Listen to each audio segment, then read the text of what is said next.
Hablemos un poco de futuro. La mayoría de las cosas que quiere hacer Milei necesitan aprobación del Congreso. Milei no tiene el Congreso. Es decir, las posibilidades que tiene Milei de hacer las cosas que quiere hacer son muy pequeñas. Milei por lo pronto tiene que lograr gobernabilidad. Un hombre no llega solo al gobierno y hace lo que quiere. Aún gobernantes que tienen mayorías no pueden hacer lo que quieren. Milei no tiene un solo gobernador, creo que tiene 2 o 3 intendentes, tiene muy pocos diputados y muy pocos senadores. Y aún con la ayuda del macrismo, de la gente más ligada a Macri, no conforma mayorías para hacer las cosas que quiere hacer. Ahora, algo tiene que hacer. No actuó inocentemente en su discurso de ayer y en la nota que dio hoy. Yo dije cuando ganó Milei anoche, bueno, van a subir las acciones y los títulos públicos. Bueno, está sucediendo. Hoy no dijo directamente que va a dolarizar. Y hay algo más importante. Dijo que por ahora no va a levantar el cepo. Bueno, si no levanta el cepo, entonces no hay una hiper inminente. Si no levanta el cepo, va a haber más inflación, porque seguramente va a subir el precio del dólar oficial, pero no va a haber una hiper. Entonces, él en las primeras declaraciones promete ajuste, cosa que a los mercados le encanta, ¿sí? Y no se juega la carta de levantar el cepo para no ir a una hiper, cosa que podía haber caído en la tentación de clavarle una hiper a este gobierno, al gobierno de Alberto, de Massa, de Cristina. Por ahora no lo hizo, quizás porque esté pensando que no quiere llegar en el medio de un caos. ¿Puede privatizar el sistema de jubilaciones como acaba de ratificar? Creo que no. ¿Puede privatizar YPF con la mayoría de los argentinos que entendieron de qué se trata Vaca Muerta?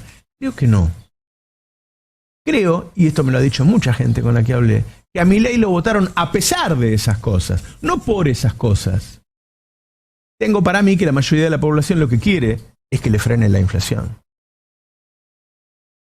Va a depender mucho la suerte de Milei de si conforma un gobierno que le dé gobernabilidad. Hoy dijo que Carolina Píparo va a estar al frente del ANSES. ¿Puede Carolina Píparo manejar el ANSES? Es difícil. Es difícil. Es una tarea muy difícil. Cada uno de los miembros del gabinete que nombre nos va a dar una idea de la gobernabilidad que va a tener. Habló de Cunio Libarona en el Ministerio de Justicia. Bueno, la verdad es que se esperaba que Macri le impusiera a Garabano. Un Garabano que tuvo que ver con la persecución política. Discutíamos hoy, antes de entrar al aire, si Milei va a perseguir a Cristina de la misma manera que la persiguió Macri. Cunio Libarona no forma parte de eso. Ahora, ayer la gente gritaba que la quería presa. ¿Escuchará él a esa gente que le grita? ¿Lo considerará un mandato?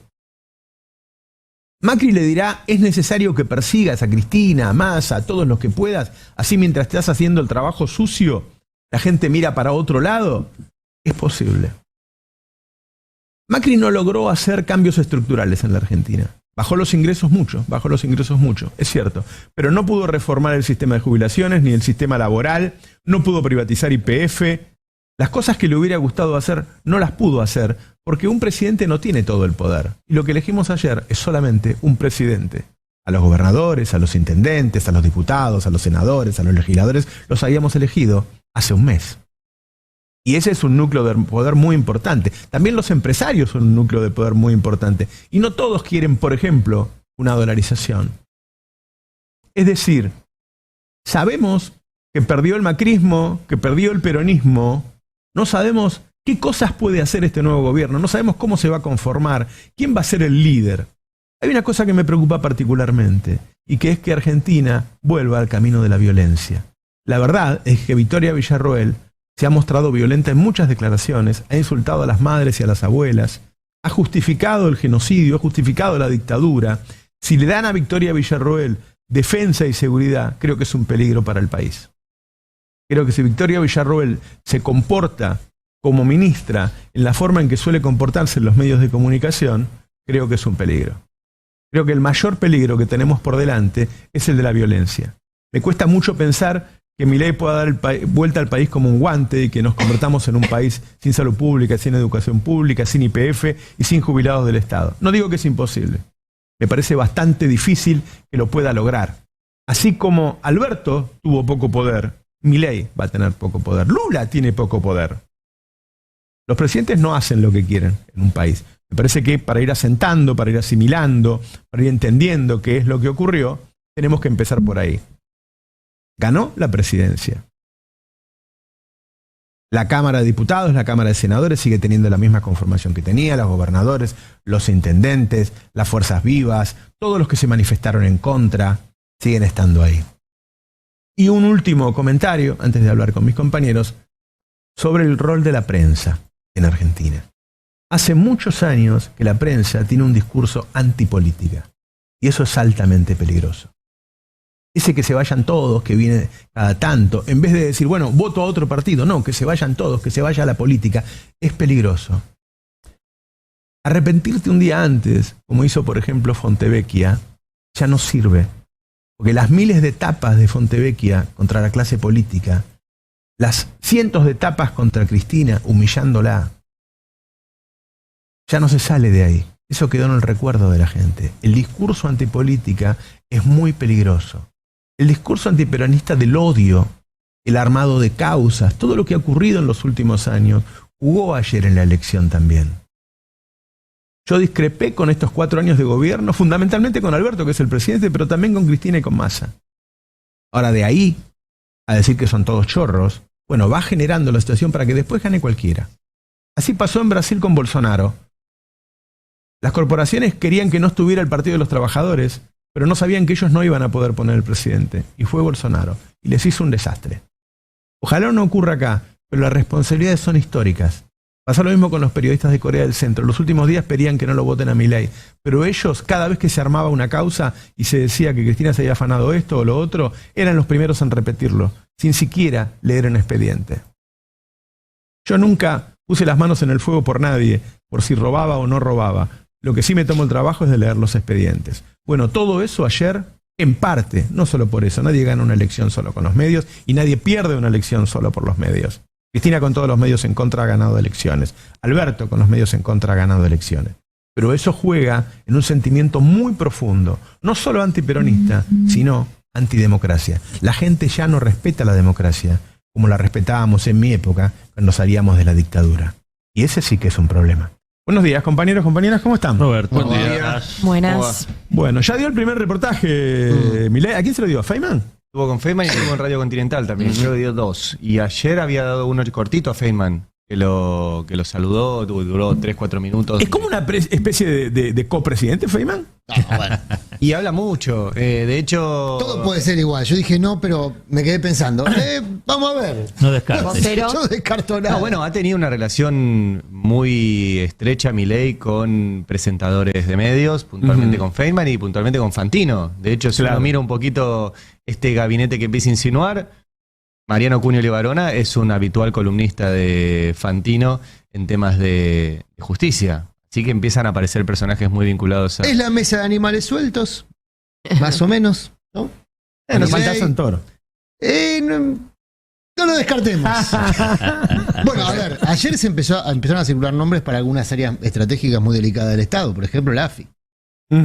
Y el nombre que más circula es alguien que transitó mucho por esa incubadora, que es el de Tata Joffre, tampoco vamos a estar dando mucha vuelta. Ah, mira vos. Sí. Es alguien que ya estuvo ahí con Menem, que se llevó material a su casa y lo viene revisando hace varios años, o sea que... Vos decís que está el tema actualizado. Se mantiene actualizado. En estas primeras horas y con los nombres que se confirmaron, por lo menos si se ratifica esa línea, la primera noticia es que va a ser un gabinete de La Libertad Avanza. No aparece ningún nombre fuerte del PRO, ni cercano al macrismo como se venía especulando. Si eso tiene que ver con un acuerdo entre ellos o con un desacuerdo, no lo sabemos. Por ahora parecen estar bastante de acuerdo. Ayer se los veía muy cómodos en alguna foto en la cual se lo veía más cómodo a Macri que a Milei. Se lo veía más protagonista. En esa foto. Pero hasta ahí yo te diría, mira, si Gustavo Morón va al Ministerio de Trabajo, que todo el mundo anticipa que sí, el propio Milei ya lo había presentado. Milei lo dijo, sí. Bueno, Morón viene del gobierno de Macri. No Moroni, ¿no? No, bueno. No. Tampoco lo descartaría. Pero digo, No, pero digo, Morón viene del gobierno Macri. Sí, pero no es una, digamos, no es una No es figura. primera línea, Sí. pero porque ahí me parece que también Macri está ejecutando su renovación. O sea, Macri hizo todo un proceso en este periodo de tiempo de renovación de su propia estructura de poder. Se sacó de encima a los radicales, se sacó de encima a lo que ellos mismos denominaban las palomas, y se quedó con un grupo de dirigentes a los que probablemente les consiga algún puesto. Ahora, les consiga. En la negociación con Milei, probablemente algunos de esos dirigentes van a estar. Si Guasel va a YPF, por ejemplo, que es otra de las posibilidades, y va con la intención de privatizarlo, ese dispositivo lo va a manejar Macri. Uno imagina. Yo ¿no? creo que Macri quería dos cosas. Primero, el peligro, el problema o el miedo que tenía él a que sus causas ascendieran y terminar preso. Y una vez liberado eso, quiere negocios. Quiere negocios. Bueno, en ese sentido yo no estaría tan segura de que va a desembarcar el macrismo. Primero, que si esto no funciona bien en el corto plazo, no te querés cargar con la responsabilidad de ser parte de ese gobierno y podés jugar a... Yo dije que le marcaba la cancha del Congreso. Lo que digo es no está del todo claro. Y lo que no está del todo claro, vos hablabas recién de Piparoncés. Él mencionó a Juan Manuel Verón. Él lo mencionó como una persona que participó de la reforma previsional de México. Yo no soy especialista en el tema, con lo cual advierto que quizás me equivoque, pero él hace mucho esto de tirar cosas vinculadas a lo internacional que después uno trata de entender o averiguar y no cierran. Yo me pregunto, primero, ¿a qué reforma previsional de México se refiere? ¿A la del 97? En el 97 Juan Manuel Verón todavía trabajaba en Argentina. La del 97 fue la que creó, de alguna manera introdujo lo que nosotros llamaríamos las AFJP a México. La última reforma previsional de México la presentó justamente López Obrador, reconociendo el nivel de informalidad que hay en México, bajando los años de cotización y aumentando los porcentajes, digamos, de las jubilaciones. O sea, ninguna de las últimas dos reformas cierra con lo que dijo Milei hoy. Y además te sumo otra cosa. ¿Quién es Juan Manuel Verón? Juan Manuel Verón es una persona que desde 2014, estoy leyendo su LinkedIn, advierto que no lo conocía, es una persona que desde 2014 hasta ahora aparece como un especialista de una de las principales, sería como una máxima FJP, de la cual quiero decir que entre 2004 y 2008 trabajó en máximo FJP, ahí conocemos quizás el vínculo, pero es un tipo que se especializa justamente en análisis de riesgo y de inversiones en el marco del sistema de AFJP que creo que se llama Afores en México. En ningún momento tiene no le encuentro ninguna asociación con ninguna política pública o ninguna reforma que no sucedió. Pero sí digamos. asociación con las FJP. Claro, eso iba a Él decir. desde 2014, él se presenta como uno de los principales analistas de inversiones y de riesgos de una de las principales empresas que maneja este sector. Milei es un analista de riesgo. Sí, pero Él ojo trabajó que de eso. Morón viene del mismo Spinel, del negocio de los seguros, y que está muy vinculado al negocio de las AFJP. O sea, ahí estamos viendo un Bueno, esquema cuando de llegan negocios. los gobiernos de derecha, arman un gabinete de negocios. Claro. Sí, sí. Yo igual puedo sumar una cosita para que lo hablábamos también antes. Yo recuerdo el día después de las PASO, que una de las cosas que por lo menos a mí me surgió fue pedir disculpas. Porque en la que nos toca, que es ser periodistas e informar sobre la información que recogemos, que producimos, que analizamos y que después volcamos acá, por lo menos no conocíamos, o yo, al 30% del país sobre el cual informo. O sea, no lo tenía en el radar. No era una variable de análisis, no era una categoría que pusiéramos arriba de la mesa. Y nuestras fuentes tampoco. Entonces, tenemos que empezar a reconsiderar cómo estamos informando, cómo estamos produciendo esa información, cuáles son nuestras fuentes, cómo lo recogemos. Y viniendo de las PASO hasta acá, vimos que todas las instancias de representación que tenemos en la Argentina decían una cosa que no sucedió ayer.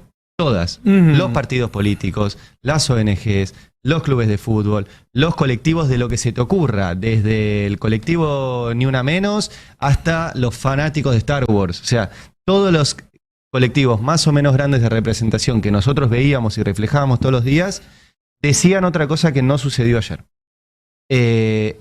Entonces, y tenemos además un personaje que es muy novedoso. Nunca hemos tenido una elección con un personaje como Milei y con el armado político que tiene Milei. Entonces, me parece que a futuro y a todos los análisis que tenemos, todas las categorías que hemos tenido, yo en 20 años de laburo, ustedes en 40. Tenemos que repensarlas. No sé si va a ser todo tan lineal como conocíamos, lo cual me da un poquito por un lado, de miedo. Y se lo votó por eso igual, Ari. Bueno, sí. Se lo votó por lo imprevisible, por el salto al vacío, por el choque a 100 frente a un paredón. Esas fueron las razones de... A mí me pareció No lo sé. muy interesante. No, bueno, pero la campaña fue eso. Mejor un salto al vacío, lo imprevisible, lo que no se conoce a lo que conocemos, y eso fue lo que se votó. Pero ahora, digo, siguiendo por lo lo de menos Ari, que votó casi las 60%. de empezar a mirar las cosas a otro lugar, ayer un periodista, Juan Elman, dijo algo en Twitter que a mí me pareció que le pegó un poco metió el gol, digamos, porque dijo... Esto habla de la crisis de representatividad de todo el sector político y inclusive de la sociedad civil, porque si todas las instituciones, ¿no?, de un amplio espectro, de la sociedad rural, fútbol, artistas, empresarios, los radicales dijeron en blanco, la izquierda dijo en blanco, no se votó en blanco. O sea, aún, digamos, los que no se terminaron votando por Massa, digo, lo que hubo es... Claramente, desde lo que son dirigencias civiles y políticas, nadie les hizo caso. Nadie. Igual una cosa. Digo, para empezar a la hora de, cuando a partir de ahora analicemos los movimientos políticos a partir de lo que digan la dirigencia política nada más, y bueno, me parece que sus bases no los están escuchando como antes. Es que lo comentamos anoche incluso. Hay algo que aparece claro en este proceso. No sé si como causa o como consecuencia o como parte en realidad de una rueda que se retroalimenta, que es la valorización del individuo por sobre la comunidad. Eso de alguna manera explica el resultado de la elección y explica esta crisis de representatividad, y a la vez el resultado de esta elección alimenta esa situación, por lo menos en el corto plazo. Después de los resultados dependerá si no se puede rever eso, pero es algo que preocupa porque tiene que ver casi con una cuestión más sociológica que política. Bueno, pero tampoco es tan novedoso. Me parece que hubo otros momentos de votar al sálvese quien pueda. Los 90 se parecían mucho a eso. Pero no tan explícitamente. Bueno, no tan explícitamente, sí, pero se parecían. Igual lo de la crisis de representatividad, yo le pondría 2 asteriscos. Patricia Bullrich pasó toda su vida en la política, en varios espacios políticos distintos, y fue una actriz fundamental del proceso electoral de ayer. Trasvasó el 100% de sus votos a Milei. Sin eso, Milei no hubiese ganado. Es decir, y ahí, en esa estructura de poder, donde está Patricia Bullrich, donde conduce Macri, son todos, la gran mayoría de ellos, políticos profesionales de hace muchos años. No son amateurs ni improvisados, no. El único político profesional que jugó este partido no fue Massa. Massa fue un político profesional muy audaz, muy ambicioso, pero no fue el único. Y resultó perdiendo contra otro político profesional que fue más audaz, más ambicioso y más efectivo, que fue Macri. O sea que en ese sentido, yo no sé si hay un voto contra el sistema de representación. Sí que hay determinadas categorías de representación que están en crisis. Ahora, y ahí pongo al kirchnerismo, ojo, hace mucho porque fue un voto contra el kirchnerismo. Hace mucho que el antiperonismo, sumado al antikirchnerismo, es más grande que el peronismo-kirchnerismo. Hace mucho. Si además te agarran un momento en que vos tenés un 12% de inflación mensual. Bueno, y además habrá que preguntarse ahora qué es el peronismo. Ese es el asunto.